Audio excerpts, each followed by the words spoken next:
Fandroso tamin'ny fambolekazo kosa ny tao amin'ny distrikana Tsimondrano tao niaraka tamin'ny antoko HVM izy ireo no nanatanteraka izany adidimasina ho an'ny tanindrazana izany ny avy amin'ny distrik ny filoha nasionalin'ny HVM Andriamatoa Rivo Rakotovao dia samy tsikaritra tao anatin'ity fotoan-dehibe ity avokoa ny filoha nasionalin'ny antoko HVM Andriamatoa Rivo Rakotovao no nitarika ny fotoana nandritra izany tonga natoerana ihany koa ny mpiany distrikana Tsimondrano dia ny ministra misahana ny rano sy ny akoranafo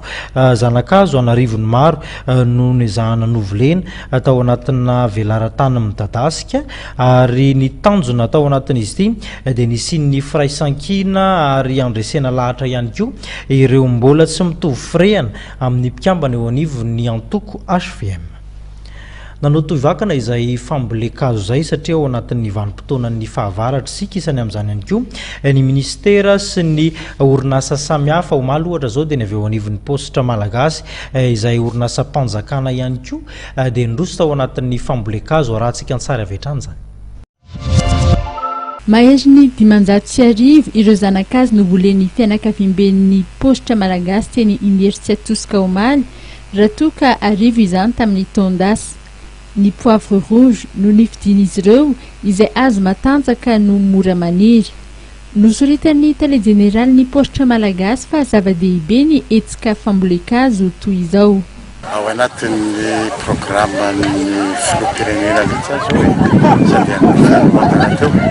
le fambolekazo tsy ho an'ny tena ozy izay fa ho an'ny taranaka mila zavatra ho an'ny taranaka le programa moa izany fantatsika rehetra hoe mba hitandrovana ny tontolo iainana l'environnement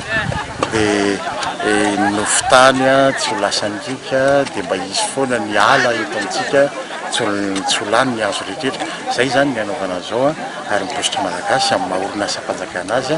sy amin'ny mpiasa rehetra ao anatin'ny firenena ihany koa dia izay ny antony tena mba andraisan'ny positra malagasy koa amin'ny tetikasa mpanjakana amin'ny fambolekazo tahaka izao sady adidy amin'ny firenena. Isaky ny direction mifandimby makety